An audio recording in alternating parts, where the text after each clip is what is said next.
The rhythmic clang of hammer on steel echoed through the dusty streets of Dustwood, a sound as familiar to its residents as their own heartbeats. In his weathered forge at the edge of town, Elias Granger worked with quiet precision, his strong hands shaping metal with an artist's touch. His silver-streaked hair and lined face spoke of years gone by, but it was his pronounced limp that drew the most attention, or rather, the most mockery. The morning sun cast long shadows across the workshop when the first hints of trouble rolled into town. The thunder of hooves against packed dirt drew closer, accompanied by raucous laughter and the sharp crack of warning shots fired into the air. Elias didn't look up from his work, even as the sound of spurs jingled to a stop outside his forge. "Well, well, what do we have here?" A voice dripping with malice cut through the air. Jeb Dalton, leader of the notorious Dalton gang, leaned against the doorframe, his shadow falling across Elias's workbench. "Ain't this a sight? Old iron legs, hammering away like the world ain't changing around him." Elias continued his work, the steady rhythm of his hammer never faltering. His weathered hands moved with practiced grace, each strike precise, each movement deliberate. The metal beneath his hammer slowly took shape, transforming from raw steel into something refined and deadly. Jeb's men crowded the entrance, their laughter growing louder as their leader strutted into the forge. "Hey, old-timer," one called out. "Show us that fancy limp of yours. Dance a little jig." More laughter erupted, but Elias remained focused on his task, his expression unchanged save for a slight tightening around his eyes. "What's the matter?" Jeb taunted, moving closer. "Cat got your tongue? Or maybe—" He reached out to knock a finished piece off the workbench. "You're just too scared to speak up?" The metal clattered to the floor, the sound sharp and jarring in the confined space. For the first time, Elias paused. His hammer hung suspended mid-strike, and slowly, deliberately, he raised his eyes to meet Jeb's. There was something in that gaze, something cold and distant, like staring into a deep well where unknown things lurked in the darkness. For a brief moment, Jeb's smirk faltered, but the moment passed, and Jeb's arrogance returned. "Come on, boys," he announced, backing toward the door. "Let's leave old Iron Legs to his work. Plenty more entertainment waiting for us in town." His gang followed, their mocking laughter fading into the distance. In their wake, Elias resumed his work, the hammer falling with the same steady rhythm as before. But something had changed, a tension in the air, a promise of things to come. The quiet blacksmith of Dustwood continued to shape his steel, while in the distance storm clouds gathered on the horizon. If you're as hooked as I am, make sure to comment below and let us know where you're watching from. Have you ever encountered someone who was more than they appeared to be? We'd love to hear your stories. The days that followed brought a darkness to Dustwood that settled like a heavy shroud over the once peaceful town. Jeb Dalton and his gang carved a path of destruction through the community, their presence poisoning everything they touched. The saloon, once a place of friendly gatherings, became their throne room, where they held court with bottles of whiskey and loaded guns. "Please," Mrs. Thompson begged, her hands trembling as she stood before Jeb. "That money is for my son's medicine." Jeb lounged in his chair, boots propped on the table, examining her life savings with casual disdain. "Well now," he drawled, pocketing the coins, "looks like your boy better learn to live without it." His men roared with laughter as tears streamed down the widow's face. Sheriff Clay, who had once walked the streets with authority, now shuffled along the boardwalk with his eyes downcast. The star on his chest, once a symbol of justice, had become a mark of shame. "Just keep walking, Clay," Jeb's men would taunt as they passed, hands resting meaningfully on their holsters. "Wouldn't want any accidents today." From his forge, Elias watched it all. The steady rhythm of his hammer never ceased, but his eyes missed nothing. He saw young Tommy Jenkins limping home with a bloody nose after refusing to shine the bandits' boots. He noticed how the general store's shelves grew bare as Jeb's men helped themselves to whatever caught their fancy, leaving only IOUs written with cruel laughter. "There's something about that blacksmith," muttered Snake-Eye Pete, one of Jeb's more observant men. "Way he watches us ain't natural." But Jeb dismissed such concerns with a wave of his hand, too drunk on power to heed the warning in those words. The townsfolk began to whisper among themselves, their voices hushed and fearful. Some spoke of Elias's past, of rumors that drifted like tumbleweeds across the territory. "Heard tell of a gunslinger once," old Marcus would say in the shadowy corner of his barber shop. "Fastest draw anyone's ever seen.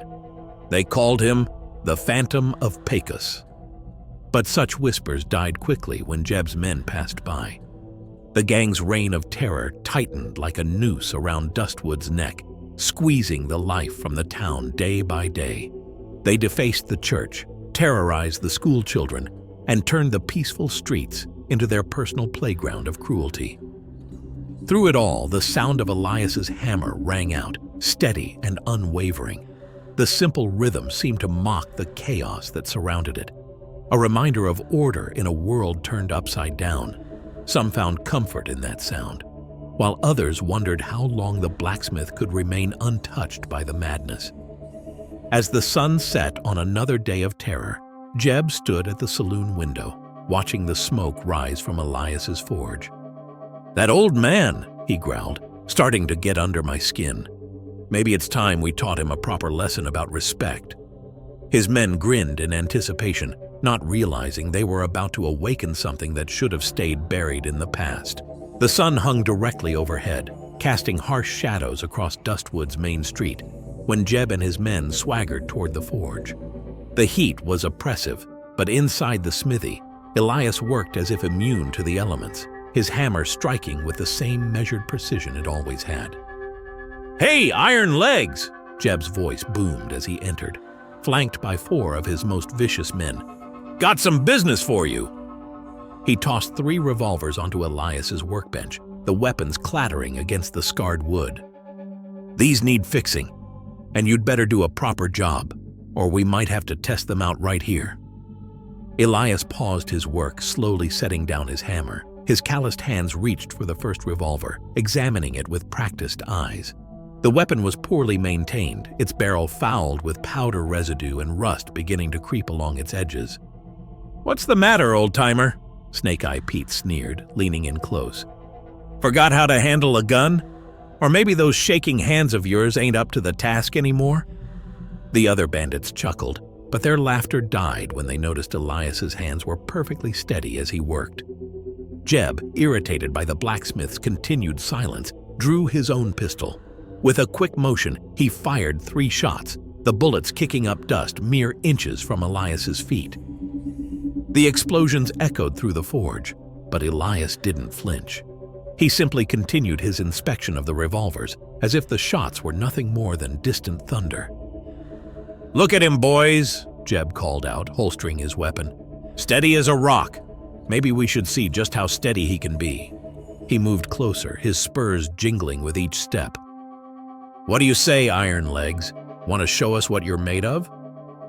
For the first time since they entered, Elias looked up.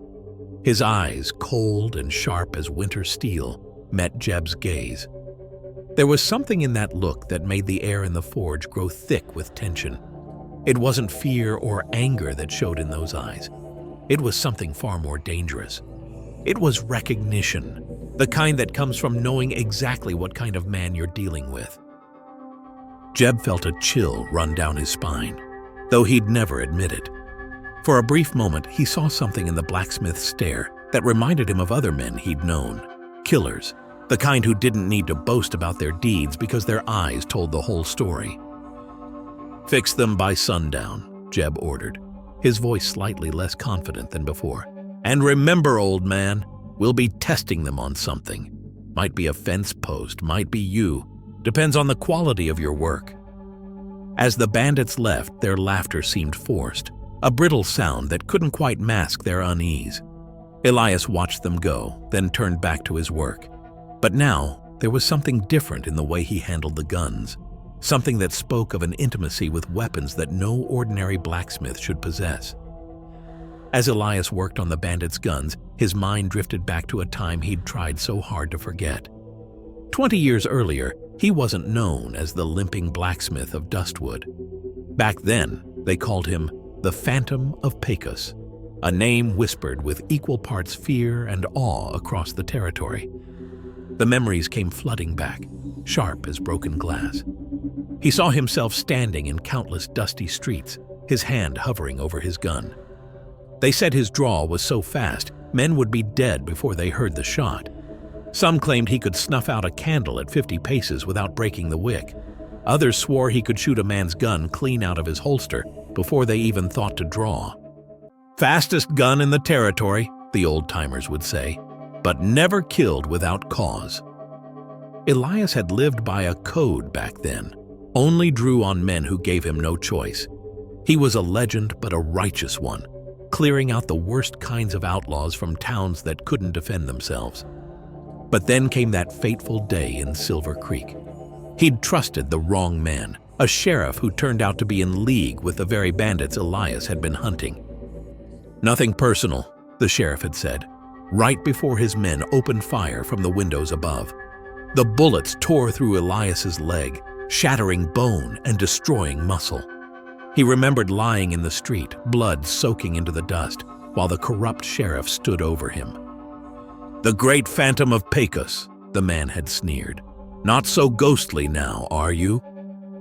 They'd left him for dead, but something in Elias refused to die. Through sheer will, he'd dragged himself to safety. A kindly doctor had saved his leg, but couldn't restore it completely. "You'll walk again," the doctor had said, "but you'll never be what you were." The words had cut deeper than any bullet.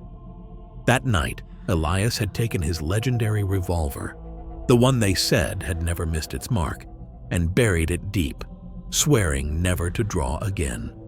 He'd learned metalworking instead, turning his skill with weapons into the craft of making and mending them. The irony wasn't lost on him. The man who'd once been a death incarnate now spent his days creating and fixing, trying to add something positive to the world instead of taking from it. But now, as his hands moved over the bandits' guns with familiar expertise, he felt the old instincts stirring. His fingers remembered the weight of his own revolver, the perfect balance of it, the way it had felt like an extension of his will rather than just a weapon. Elias shook his head, trying to clear away the ghosts of the past. He'd made a vow, sworn on the graves of those who died by his gun. But watching Jeb and his men terrorize Dustwood, he felt something shifting inside him, like an old wound beginning to ache before a storm. The hammer fell on the anvil with renewed force, each strike echoing like distant gunfire as the past and present began to blur into something dangerous and inevitable. The changes in Dustwood began subtly, like the first raindrops before a storm. It started with Tommy Jenkins, the young boy who'd taken a beating from Jeb's men. He began spending time at Elias's forge, watching the blacksmith work with quiet intensity. Others followed, merchants, ranchers, even the town drunk, all drawn to the steady rhythm of Elias's hammer and the calm strength of his presence. "Did you see that?" whispered Sarah Miller to her husband one evening. "Old man Thompson actually stood up to one of Jeb's boys today. Wouldn't let them take his last sack of grain." The story spread through town like wildfire, growing with each telling. Something was changing in Dustwood, a subtle shift in the air that even Jeb's men could sense. Jeb noticed it too, the way people didn't cower quite as quickly anymore, the way they seemed to draw strength from something or someone. His eyes narrowed as he watched another group of townspeople making their way to the forge. "That damn blacksmith," he muttered, taking another swig of whiskey. "Something ain't right about him." One afternoon, as the sun cast long shadows across the workshop, Tommy finally gathered the courage to ask the question that had been burning in his mind. "Mr. Granger," he said, his young voice trembling slightly, "why don't you fight back? I've seen your arms. You're strong enough, and the way you handle metal, you know about weapons." Elias paused his work, studying the boy's earnest face. For a long moment, Only the crackling of the forge fire broke the silence. Finally, he spoke, his voice rough from disuse. "Guns kill more than men, Tommy. They kill what's left behind: hope, innocence, peace. Sometimes the strongest fight is choosing not to draw." But even as he spoke these words, his hands continued to work the metal before him, shaping it with a precision that spoke of knowledge far beyond simple blacksmithing. The townsfolk watched, and whispers began to circulate about the strange patterns he was forging into seemingly ordinary items. Old Marcus, the barber who'd lived in Dustwood longer than anyone, began telling stories again. "You know," he'd say to anyone who'd listen, "there was a time when one man with a fast draw could make all the difference in a town.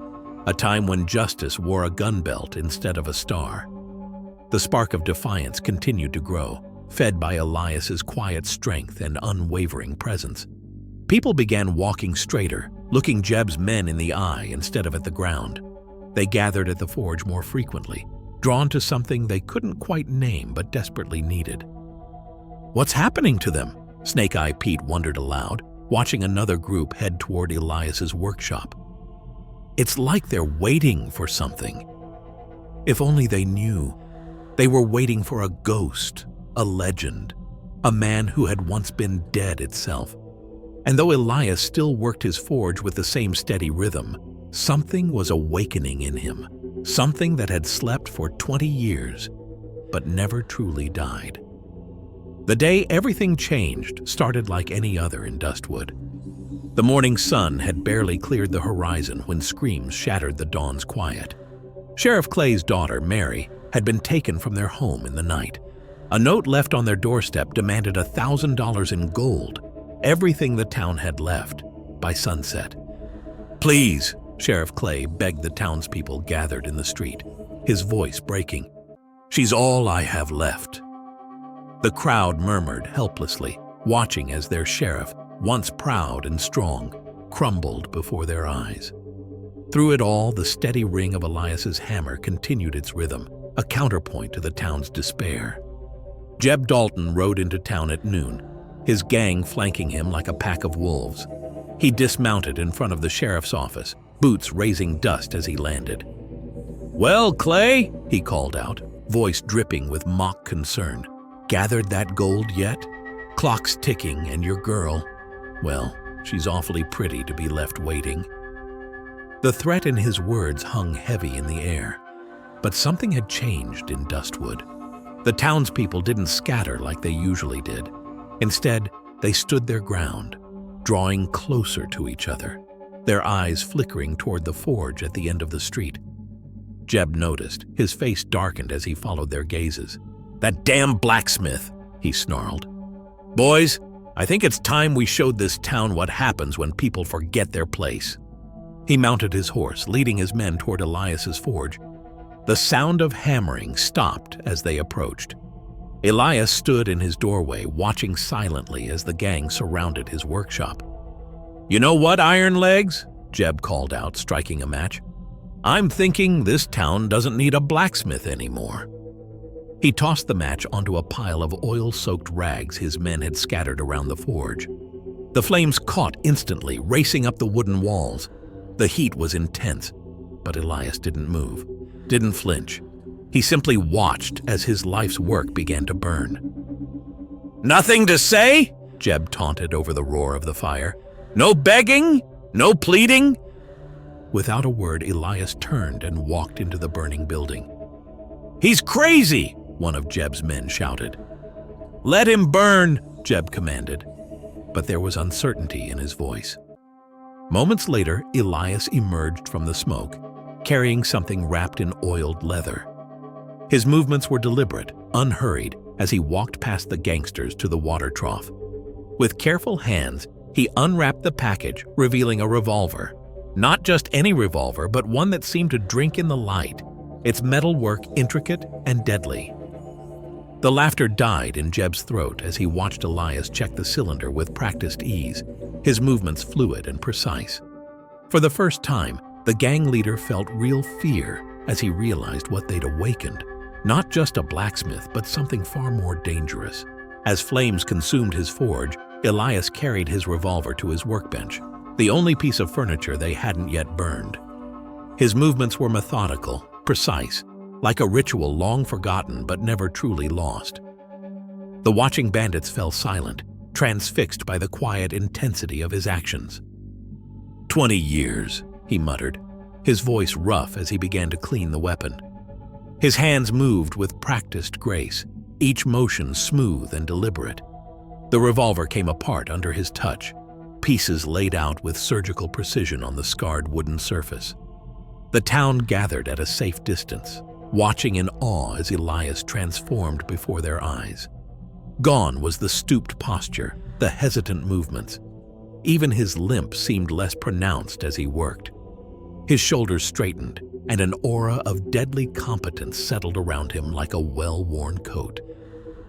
"What's he doing?" Snake-Eye Pete whispered, hand nervously touching his own gun. Jeb couldn't answer, as he watched the methodical resurrection taking place before them. Each piece of the revolver was cleaned, oiled, and inspected with expert care. Elias moved to his grinding wheel, beginning to sharpen and true the firing pin. Sparks flew as metal kissed stone, the sound cutting through the crackle of the burning forge. The sight was mesmerizing, a dance of fire and steel, creation and destruction intertwined. Young Tommy, watching from behind a water barrel, saw something remarkable. As Elias worked, his face changed. The years seemed to fall away, revealing the man he'd once been, the legend known as the Phantom of Pecos. His movements became fluid, graceful, each motion speaking of a deadly expertise that no amount of time could erase. "That ain't no ordinary gun," old Marcus whispered to those around him. "Look at the metalwork, the engravings. That's a killer's weapon, made for one purpose only." The whispers spread through the crowd as they began to understand what they were witnessing. Elias reassembled the revolver with swift, sure movements.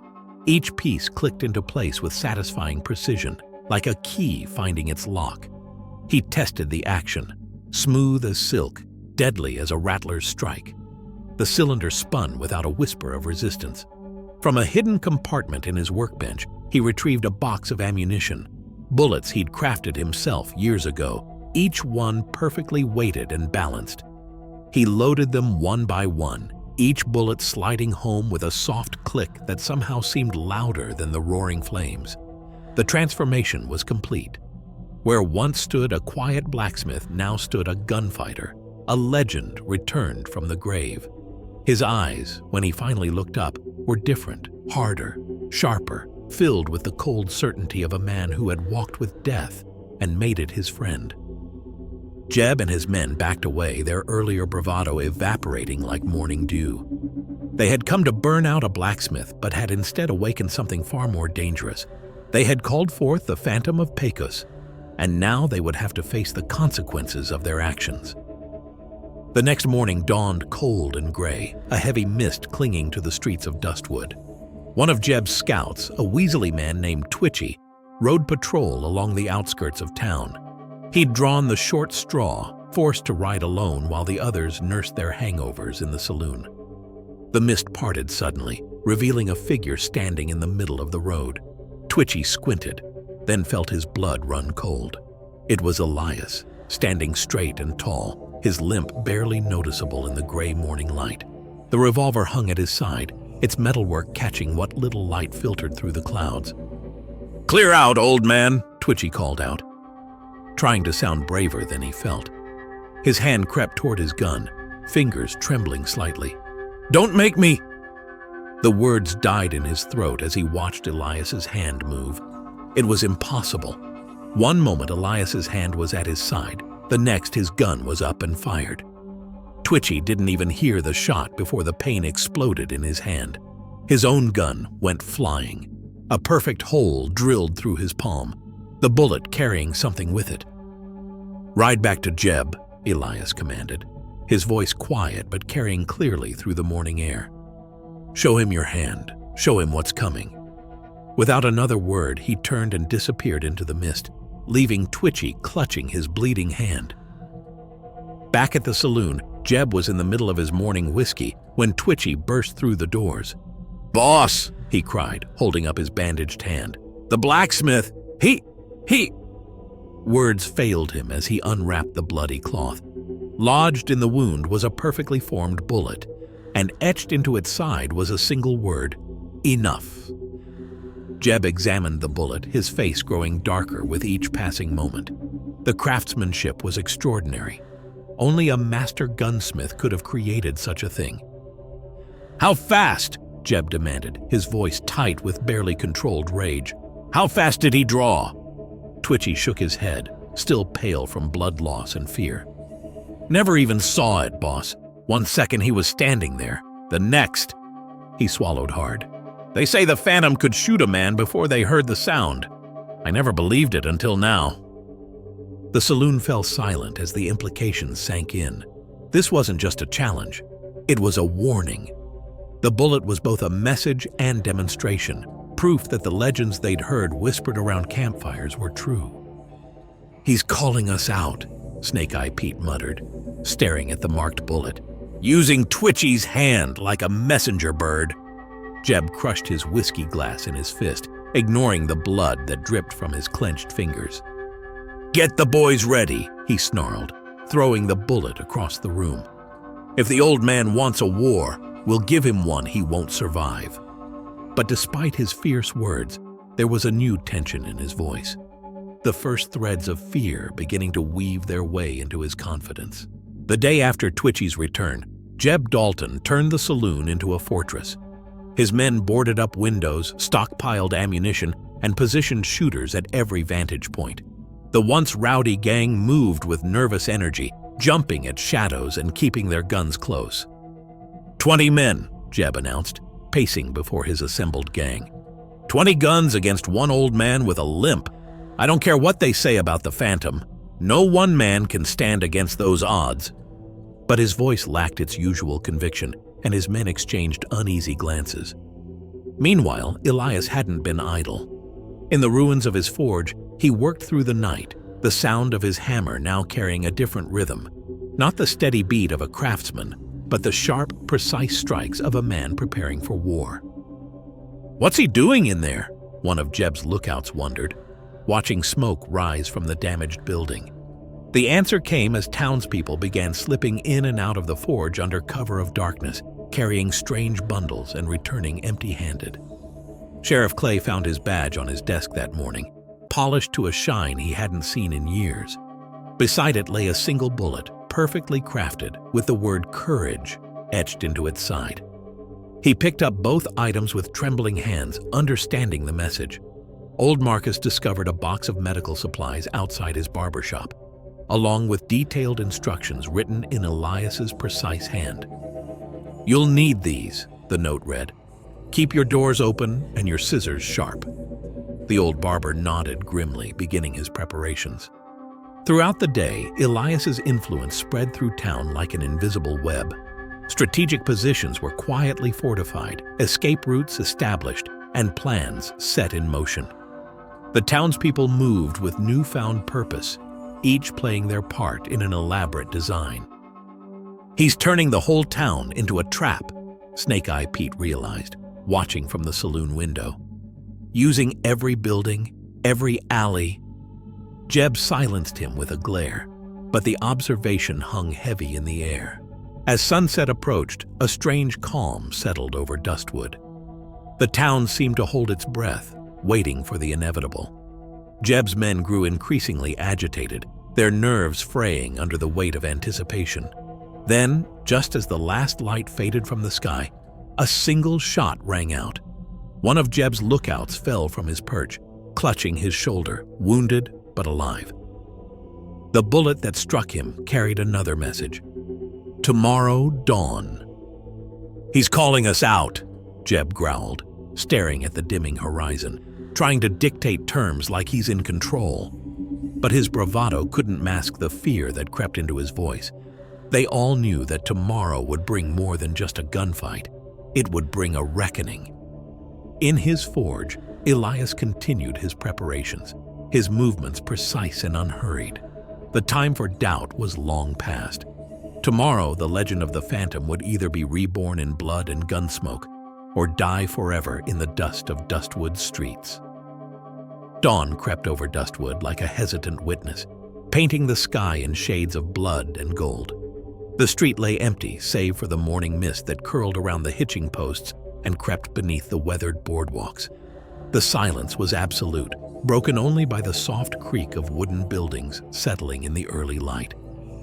Jeb and his men emerged from the saloon, spreading out across the street in a practiced formation. 20 guns, 20 killers, all focused on the ruins of Elias's forge at the far end of town. Jeb stood at their center, his customary swagger tempered by the weight of the moment. "Come on out, old man," Jeb's voice carried across the empty street. "Face us like the legend you pretend to be." The words echoed off the buildings, met only by silence. The gang shifted nervously, triggering fingers twitching as the tension mounted. Then they heard it, the steady tap of boots on wooden planks, accompanied by the slight drag of a limp. Elias emerged from the morning mist like a ghost taking form. His black duster caught the rising sun, and his legendary revolver hung at his side, its intricate metalwork gleaming. "Last chance!" Elias called out, his voice carrying the weight of 20 years of silence. "Leave Dustwood, never return." The words were simple, delivered without drama or threat, yet they caused several of Jeb's men to take involuntary steps backward. Jeb's response was a harsh laugh that didn't quite mask his fear. 20 guns against one, old man. Those odds mean anything to you?" A faint smile crossed Elias's weathered face. "Numbers never meant much to the dead." What happened next became legend in its own right. Jeb screamed, "Kill him!" and the street erupted in gunfire. But Elias was already moving, his draw so fast it seemed to bend time itself. 3 shots rang out, distinct from the chaos. 3 shots, 3 men down, their guns unfired. The gang's formation broke as Elias seemed to flow between their bullets like water through stones. His revolver spoke again and again, each shot finding its mark with supernatural precision. Men fell clutching arms, legs, shoulders, wounded but alive, each bullet placed with surgical accuracy. "He's not killing them," Snake Eye Pete realized with dawning horror. "He's choosing not to kill them." This realization, more than anything else, sent terror through the remaining gangsters. They weren't facing a man. They were facing judgment itself. Within moments, half of Jeb's men lay groaning in the dust, their guns scattered across the street. The others broke ranks, scrambling for cover as Elias continued his relentless advance. His limp was gone now, his movements fluid and precise, each step bringing death closer. Through it all, Jeb stood frozen, watching his empire crumble before a legend he'd been fool enough to mock. As the last of his men fell or fled, he found himself alone in the street, facing the very thing he'd refused to believe in, the Phantom of Pecos coming back to claim his due. The rising sun cast long shadows across the street as Jeb stood alone, facing the man he'd foolishly underestimated. Bodies lay scattered around him, his men all wounded but alive, a testament to Elias's precision and mercy. The morning air was thick with gun smoke and the metallic scent of blood. "How?" Jeb's voice cracked, his legendary confidence shattered. "How can you be this fast after all these years?" Elias continued his steady advance, his revolver held loosely at his side. Each step brought him closer, the distance between them shrinking with the inevitability of an executioner's walk. 20 years, Elias replied, his voice carrying across the silent street. 20 years of working steel, feeling its weight, understanding its balance. Every gun I fixed, every blade I forged, they were all practice. My hands never forgot, Jeb. They just learned new ways to remember. Desperation took hold of Jeb. With a cry of rage, he drew his gun with blinding speed, a speed that had won him countless duels and built his fearsome reputation. But before his weapon cleared its holster, Elias's revolver seemed to materialize in his hand. The shot rang out, precise and final. Jeb's gun went spinning away, a perfect hole drilled through the cylinder, rendering it useless. He stared at his empty hand in disbelief, then at the weapon that had failed him. "Impossible," he whispered. "No," Elias corrected him, closing the final distance between them. "Just practice." His next shot caught Jeb in the shoulder, sending him sprawling into the dust. The gang leader looked up, expecting to see death in those cold eyes, but found something else instead: judgment. "You won't kill me?" Jeb asked, clutching his wounded shoulder. Elias stood over him, his revolver unwavering. "Death's too easy for men like you," he replied. "You'll live, Jeb. You'll live to face justice, to watch everything you built crumble, to remember how the old blacksmith with a limp brought down your entire empire." Sheriff Clay emerged from his office, badge gleaming in the morning sun. Behind him, dozens of townspeople appeared, armed with weapons Elias had prepared in secret. They moved forward as one, securing the wounded bandits, reclaiming their town, one prisoner at a time. "The Phantom of Pecos," Jeb laughed bitterly as Clay pulled him to his feet. "Should have known better than to laugh at a legend." Elias watched as the sheriff led Jeb away, his expression unreadable. The legend had served its purpose, but it had also reminded him of why he'd walked away all those years ago. As the morning progressed, more lawmen arrived from neighboring towns, alerted by Elias's careful planning. They found a gang in ruins, a town standing tall, and a quiet blacksmith who had proven that some legends never truly die. They just wait for the right moment to rise again. As the sun began to set on Dustwood, casting long shadows across streets no longer ruled by fear, Elias stood before his forge one last time. The building was damaged but not destroyed. Like him, it had survived its trial by fire. In his hands, he held the legendary revolver that had helped reclaim the town's freedom. Without ceremony, he opened the forge's firebox, its embers still glowing from the day's events. With deliberate movements, he placed the weapon into the flames, watching as the heat began to claim it. The intricate metalwork he'd crafted so many years ago slowly melted away, taking with it the last remnants of the Phantom of Pecos. "You're really doing it then?" Sheriff Clay asked, approaching with quiet steps. "Hanging up the gun for good?" Elias nodded, watching the steel surrender to the flames. "The town doesn't need a gunslinger anymore," he replied. "It needs builders, creators, people who make things rather than destroy them." Throughout the town, life was already returning to normal, but with subtle differences. The saloon echoed with honest laughter instead of fearful silence. Shopkeepers reopened their doors wide, and children played freely in the streets. The shadow of Jeb's reign had been lifted, replaced by something stronger: community. Young Tommy appeared at Elias's side, watching the final moments of the legendary weapon's existence. "Mr. Granger," he said hesitantly, "will you teach me?" He held up Elias's old hammer, his small hands gripping it with determination. "Not about guns," he added quickly. "About making things, about fixing what's broken." Elias looked at the boy, seeing in his eyes the same desire to create that had helped him find his way back from the darkness 20 years ago. "Yes," he answered, placing a hand on Tommy's shoulder. "That's a legacy worth passing on." The town gathered that evening for a celebration, not just of their liberation, but of their transformation. As lanterns were lit and music began to play, stories were already spreading. Tales of the quiet blacksmith who had proved that true strength isn't always found at the end of a gun. "You know," old Marcus mused to anyone who would listen, "some folks might say the legend of the Phantom died today, but I reckon it just changed shape. Instead of being about how fast a man can draw, maybe now it's about how long he can hold back and what he can build when he does." Elias sat on his porch watching the festivities with quiet satisfaction. His limp was prominent again, but it no longer seemed like a weakness. Instead, it was a reminder of the path he'd walked, from legend to craftsman and back again, finding something more valuable than fame along the way. As night fell over Dustwood, the town settled into its new reality. The legend of the Phantom would live on, but not as a tale of death and gunsmoke. Instead, it would be remembered as a story of transformation, of choosing creation over destruction, of finding strength in healing rather than harm. If you enjoyed this incredible story of redemption and justice, make sure to hit that subscribe button.